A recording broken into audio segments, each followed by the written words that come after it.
जय श्री जगन्नाथ स्वामी नयन पथगामी भव तुमे। प्रभुଙ୍କ निकटରେ ସମସ୍ତଙ୍କର ମଙ୍ଗଳ କାମନା କରି ଆଜିର କାଳାଂଶରେ ସମସ୍ତଙ୍କୁ ସ୍ୱାଗତ ଜଣାଇ ଆରମ୍ଭ କରୁଛି ତୁମ ସପ୍ତମ ଶ୍ରେଣୀର ଏକ ସୁନ୍ଦର କବିତା, ଯାହାର ନାମ ତଟିନୀର ଖେଦ। ତେବେ ତା ପୂର୍ବରୁ ଆମେ ସର୍ବପ୍ରଥମେ ଏହି କବିତାର କବିଙ୍କ ବିଷୟରେ ଅବଗତ ହେବା। ତଟିନୀର ଖେଦ କବିତାର କବି ହେଉଛନ୍ତି ଡକ୍ଟର ମହେଶ୍ୱର ମହାନ୍ତି। ସେ ଜଗତସିଂହପୁର ଜିଲ୍ଲା ଅଶୋକଣା ଗ୍ରାମରେ ଜନ୍ମଗ୍ରହଣ କରିଛନ୍ତି। ଓଡ଼ିଆ ଭାଷା ସାହିତ୍ୟର ଜଣେ ପ୍ରବୀଣ ଅଧ୍ୟାପକ ଡକ୍ଟର ମହାନ୍ତି ଶିଶୁମାନଙ୍କ ପାଇଁ ଅନେକ ଗୁଡ଼ିଏ ପୁସ୍ତକ ରଚନା କରିଛନ୍ତି। ସେଗୁଡ଼ିକ ମଧ୍ୟରୁ ଛବି କହୁଛି କଥା ପୁସ୍ତକଟି ଜାତୀୟ ସ୍ତରରେ ପୁରସ୍କାର ଲାଭ କରିଛି। ବେଲୁନ ଗୋଲା ଉଡ଼ି ଓଡ଼ିଶା ସାହିତ୍ୟ ଏକାଡେମୀ ଦ୍ୱାରା ପୁରସ୍କୃତ ହୋଇଛି। ଫୁଲରାଣୀ ତାଙ୍କ ରଚିତ ଅନ୍ୟ ଏକ ସୁନ୍ଦର ଶିଶୁ ମନଲାଖି ରଚନା। ସେ ମାସିକ ଶିଶୁ ପତ୍ରିକା ମନପବନର ସମ୍ପାଦନା କରୁଥିଲେ। ତେବେ ଏହି କବିତାଟିରେ ଜଳ ପ୍ରଦୂଷଣ ସମ୍ବନ୍ଧରେ ସଚେତନତା ସୃଷ୍ଟି କରିବା ସଙ୍ଗେ ସଙ୍ଗେ ନଦୀ ଓ ସମୁଦ୍ରକୁ ଜୀବନ୍ତ ଚରିତ୍ର ଭାବେ ଚିତ୍ରଣ କରାଯାଇଛି। ଏଥିରେ ନଦୀର କଲ୍ୟାଣକାରୀ ଗୁଣ ମଧ୍ୟ ବର୍ଣ୍ଣନା କରାଯାଇଛି। ବର୍ତ୍ତମାନ ତଟିନୀର ଖେଦ କବିତାଟିକୁ ସୁନ୍ଦର ସ୍ୱର ଦେଇ ଆବୃତ୍ତି କରିବା ସଙ୍ଗେ ସଙ୍ଗେ କଠିନ ଶବ୍ଦାର୍ଥ ଏବଂ ପ୍ରତ୍ୟେକ ପଦର ଭାବାର୍ଥକୁ ବୁଝିବା। ତାହେଲେ ପିଲାମାନେ ଶୁଣିବା ବର୍ତ୍ତମାନ ପ୍ରତ୍ୟେକ ପଦର ସୁନ୍ଦର ଆବୃତ୍ତି। ଲଙ୍ଘି ବନ୍ଧୁର ଗିରି କାନନ ବୁକୁ ଚିରି ଝରଇ ଝର ଝର ତଟିନୀ ମଧୁର କଳ କଳ ଗୀତରେ ଛଳ ଛଳ ଜୀବନ ପଥୁ କେବେ ହଟିନି ଜୀବନ ପଥୁ କେବେ ହଟିନି। ତେବେ ପିଲାମାନେ ଏହି ପଦରେ ଥିବା କିଛି କଠିନ ଶବ୍ଦ ଲଙ୍ଘି କହିଲେ ଅତିକ୍ରମ କରି, ବନ୍ଧୁର କହିଲେ ଖାଲ ଢିପ, ଗିରି କହିଲେ ପାହାଡ଼, କାନନ କହିଲେ ବଣ, ବୁକୁ କହିଲେ ଛାତି, ତଟିନୀ କହିଲେ ନଦୀ। ତେବେ କବି କ'ଣ ଲେଖିଛନ୍ତି? ଲଙ୍ଘି ବନ୍ଧୁର ଗିରି କାନନ ବୁକୁ ଚିରି ଝରଇ ଝର ଝର ତଟିନୀ ମଧୁର କଳ କଳ ଗୀତରେ ଛଳ ଛଳ ଜୀବନ ପଥୁ କେବେ ହଟିନି। ତେବେ ପର୍ବତର ଖାଲ ଢିପ ଶଯ୍ୟାକୁ ଅତିକ୍ରମ କରି ବନଭୂମି ମଧ୍ୟ ଦେଇ ଝରଝର ଶବ୍ଦ କରି ତଟିନୀ ବା ନଦୀଟିଏ ପ୍ରବାହିତ ହୁଏ। ପୁଣି ସେ ସୁମଧୁର ଗୀତ ଗାଇ ଗାଇ ଅର୍ଥାତ୍ କଳ କଳ ଛଳ ଛଳ ଶବ୍ଦ କରି ଧାଇଁ ଯାଉଥିବା ନଦୀଟି ତାର ଜୀବନ ପଥରୁ କେବେ ହଟିଯାଇ ନାହିଁ ବୋଲି ଏଠି କବି ବର୍ଣ୍ଣନା କରିଛନ୍ତି। ବର୍ତ୍ତମାନ ଦେଖିବା ଦ୍ୱିତୀୟ ପଦ। ଦ୍ୱିତୀୟ ପଦରେ କବି କ'ଣ ଲେଖିଛନ୍ତି ଆସ ଶୁଣିବା। କେତେ ନଗର ଗ୍ରାମ ଘନ ବନାନୀ ଶ୍ୟାମ ହରିତ କ୍ଷେତ ଆଉ ପ୍ରାନ୍ତର ସୁଦୂର ପଥ ଭ୍ରମୀ ଯାଏ ସେ ଅତିକ୍ରମୀ ନ ହୋଇ ଶ୍ରମେ ତିଳେ କାତର ନ ହୋଇ ଶ୍ରମେ ତିଳେ କାତର। ଏହି ପଦରେ ଥିବା କିଛି କଠିନ ଶବ୍ଦାର୍ଥ। ଘନ କହିଲେ ଘଞ୍ଚ, ବନାନୀ କହିଲେ ବଡ଼ ବଡ଼ ବଣ, ଶ୍ୟାମ କହିଲେ ସବୁଜ ଶ୍ୟାମଳ, ହରିତ କହିଲେ ସବୁଜ ରଙ୍ଗ, ପ୍ରାନ୍ତର କହିଲେ ପଡ଼ିଆ, କାତର କହିଲେ ଅଧୀର। ତେବେ କବି କ'ଣ ଲେଖିଛନ୍ତି?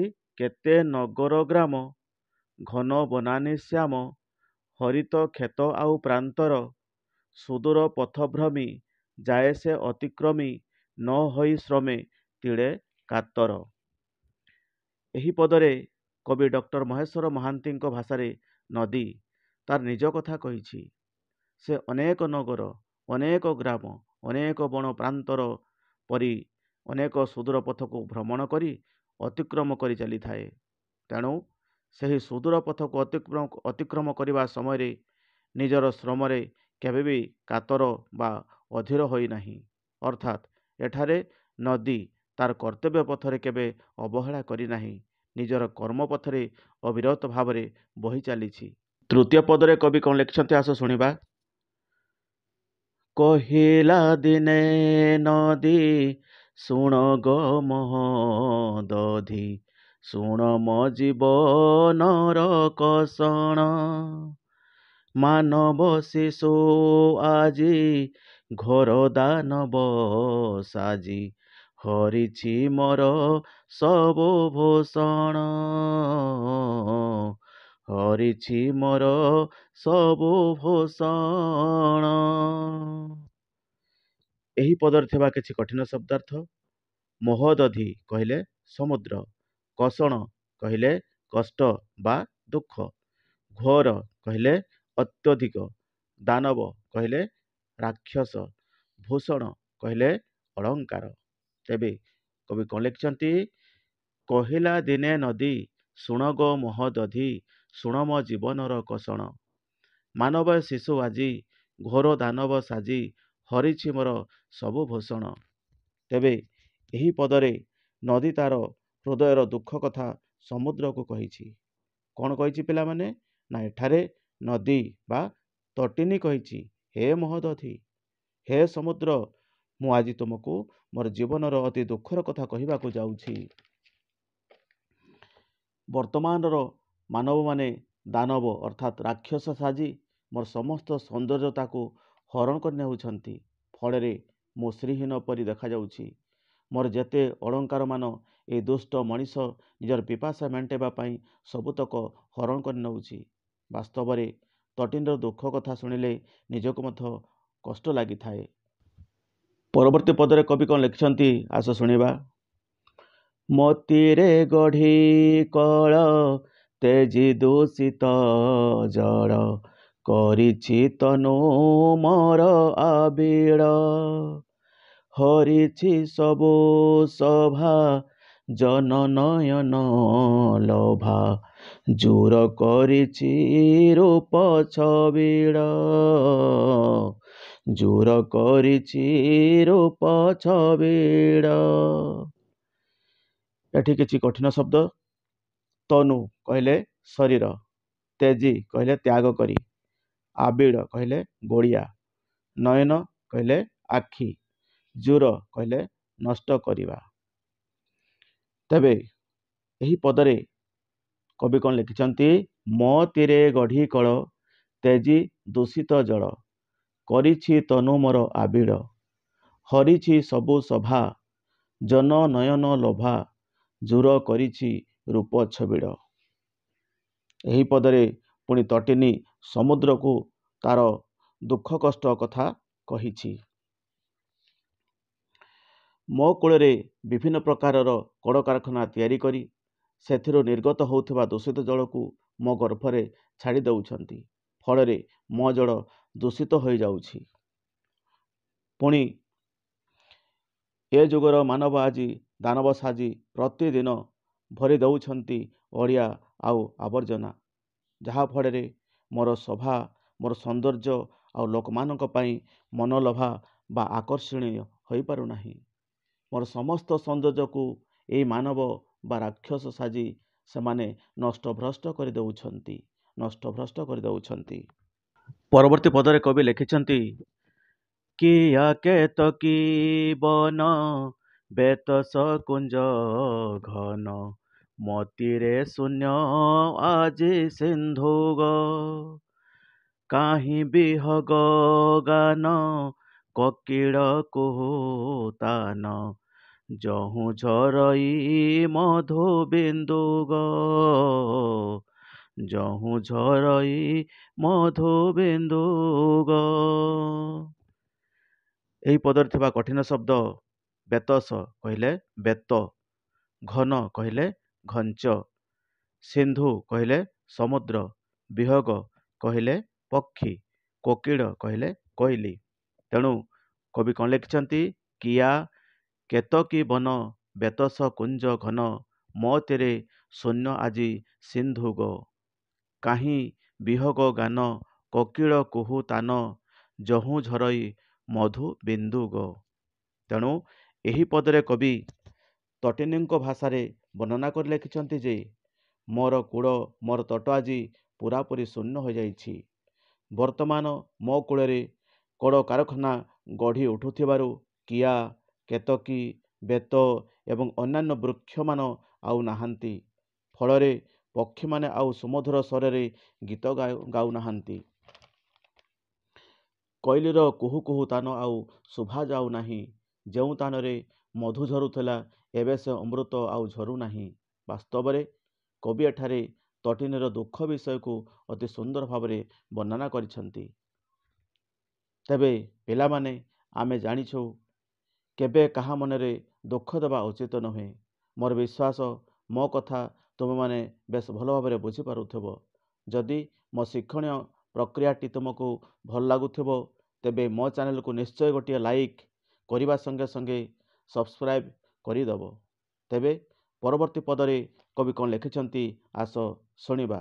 ଶୁଣି ତଟିନୀର ବାଣୀ ବକ୍ଷକୁ ନେଇ ଟାଣି କହିଲା ସିନ୍ଧୁ ଗିରି କନ୍ୟା ଗୋ ଲୋଭୀ ଈଶ୍ୱର କୃପା ତୁ ଅଟୁ ମାତୃ ରୂପା ତୁ ହି ତ ଜଗତରେ ଧନ୍ୟା ଗୋ ତୁ ହି ତ ଜଗତରେ ଧନ୍ୟା ଗୋ। ଏହି ପଦରେ ଥିବା କଠିନ ଶବ୍ଦ ସିନ୍ଧୁ କହିଲେ ସମୁଦ୍ର, ଗିରି କନ୍ୟା ଏଠାରେ ନଦୀକୁ କୁହାଯାଇଛି, କୃପା କହିଲେ ଆଶିଷ।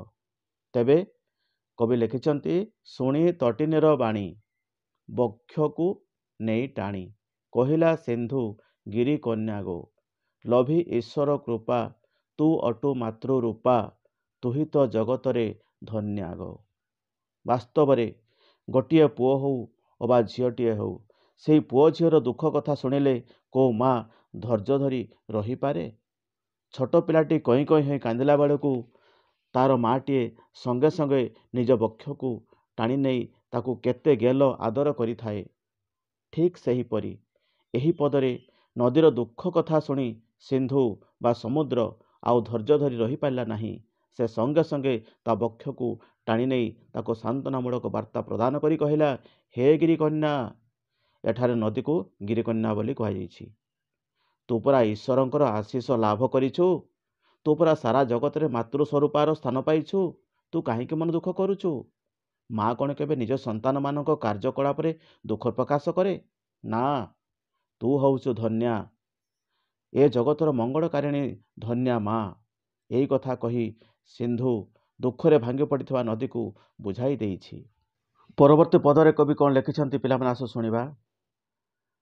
ମାନବ ମହାବଳୀ ପ୍ରକୃତି ପାଦେ ଦଳି ନ ମାନି ବିଧାତାର ନିୟମ କରୁଛି ଆଜି ଯାହା କାହିଁ ତା ପାଇଁ ରାହା ଲୋଭିବ ଦିନେ ଫଳ ଚରମ ଲୋଭିବ ଦିନେ ଫଳ ଚରମ। ଏହି ପଦରେ ଥିବା କିଛି କଠିନ ଶବ୍ଦ ମହାବଳୀ କହିଲେ ମହାନ ବଳଶାଳୀ, ବିଧାତା କହିଲେ ଈଶ୍ୱର ବା ସୃଷ୍ଟିକର୍ତ୍ତା, ଚରମ କହିଲେ ଅନ୍ତିମ। ମାନବ ମହାବଳୀ ପ୍ରକୃତି ପାଦେ ଦଳି ନ ମାନି ବିଧାତାର ନିୟମ କରୁଛି ଆଜି ଯାହା କାହିଁ ତା ପାଇଁ ରାହା ଲୋଭିବ ଦିନେ ଫଳ ଚରମ। ତେଣୁ କଥାରେ କହନ୍ତି ମାନିଲେ ଠାକୁର ନ ମାନିଲେ ପଥର। ଆଜିର ସମାଜରେ ମାନବ କୌଣସି କଥାକୁ ମାନିବାକୁ ରାଜି ହେଉନାହିଁ। ସେ ନିଜକୁ ମହାନ ବାହୁବଳୀ ବୋଲି ଭାବି ନେଉଛି। ସୃଷ୍ଟିକର୍ତ୍ତାଙ୍କର ନିୟମକୁ ମଧ୍ୟ ସେ ଉଲ୍ଲଙ୍ଘନ କରି ପାଦରେ ଦଳି ଦେଉଛି। ସେ କୌଣସି ନିୟମ ମାନୁନାହିଁ ବୋଲି ସିନ୍ଧୁ ବୁଝାଇ ଦେଇଛି ତଟିନୀକୁ। ପୁଣି ସିନ୍ଧୁ କହିଛି ଆଜି ଏହି କଳୁଷିତ ସମାଜରେ ମନୁଷ୍ୟ ଯାହା କରୁଛି ଭବିଷ୍ୟତରେ ତା ପାଇଁ ବଡ଼ ବିପଦ ସୃଷ୍ଟି କରିବ। ସେ ଦିନେ ନା ଦିନେ ତାର ଚରମ ଫଳ ନିଶ୍ଚୟ ଭୋଗିବ। ଆଉ ସେତେବେଳେ ସେ ଫଳ ଏତେ ଭୟଙ୍କର ହେବ ଯେ ନିଜେ ବୁଝିବା ଆଗରୁ ସେ ନିଜେ ଧ୍ୱଂସ ହୋଇସାରିଥିବ। ଏହି କବିତାର ଶେଷ ପଦରେ କବି କ'ଣ ଲେଖିଛନ୍ତି ଆସ ଶୁଣିବା। ଗାଈ କର୍ମର ଜୟ ଦେଇ ଅମୃତ ପୟ ପଶୁଛୁ କଟି ଜନ ପରାଣୀ। ଝରୁଛୁ ଝରୁଥିବୁ ପରାଣ ଭରୁଥିବୁ, ତୁହି ତ ଜଗତର କଲ୍ୟାଣୀ। ତୁହି ତ ଜଗତର କଲ୍ୟାଣୀ। ଏହି ପଦରେ ଥିବା କିଛି କଠିନ ଶବ୍ଦ, ପୟ କହିଲେ ଜଳ, ପରାଣୀ କହିଲେ ପ୍ରାଣୀ। କବି କ'ଣ ଲେଖିଛନ୍ତି? ଗାଈ କର୍ମର ଜୟ, ଦେଇ ଅମୃତ ପୟ, ପଶୁଛୁ କଟି ଜନ ପରାଣୀ। ଝରୁଛୁ ଝରୁଥିବୁ ପରାଣ ଭରୁଥିବୁ, ତୁହି ତ ଜଗତର କଲ୍ୟାଣୀ। ଏହି ଶେଷ ପଦରେ କବି ମହୋଦଧିଙ୍କ ଭାଷାରେ ନଦୀକୁ ବୁଝାଇବାକୁ ଯାଇ କହିଛନ୍ତି, ଯେଉଁ ବ୍ୟକ୍ତି ନିଜ କର୍ମକୁ ଭଗବାନ ବୋଲି ଭାବିଥାଏ, ଯେଉଁ ବ୍ୟକ୍ତି ନିଜର କର୍ମକୁ ଧର୍ମ ବୋଲି ଭାବିଥାଏ, ଅର୍ଥାତ୍ ଏଠାରେ ନଦୀ ତାର କର୍ମକ୍ଷେତ୍ରରେ କେବେ ଅବହେଳା ପ୍ରଦର୍ଶନ କରିପାରେ ନାହିଁ ବୋଲି କୁହାଯାଇଛି।